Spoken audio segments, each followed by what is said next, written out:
एक महत्त्वाची बातमी, ॲक्सिस बँकेतही नाशिकच्या टीसीएस सारख्या घटना घडल्या। मुख्यमंत्र्यांच्या पत्नी अमृता फडणवीस यांनी हा गौप्यस्फोट केला। मग इतक्या दिवस त्या गप्प का बसल्या? अमृता फडणवीसांच्या त्या गौप्यस्फोटावर राऊतांनी सवाल उपस्थित केला। खूपच असं खराब वाटतं आणि खेद आहे की कॉर्पोरेट्समध्ये हे होत आहे।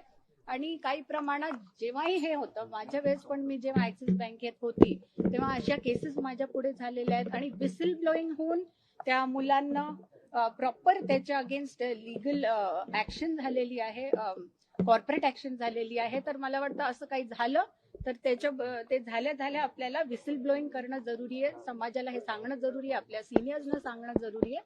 त्याच्यानेच हे बंद होणार पुढे जाऊन। त्यांनी ताबडतोब त्या मुख्यमंत्र्यांच्या पत्नी होत्या किंवा इतक्या मोठ्या नेत्याच्या पत्नी होत्या, सुशिक्षित आहेत,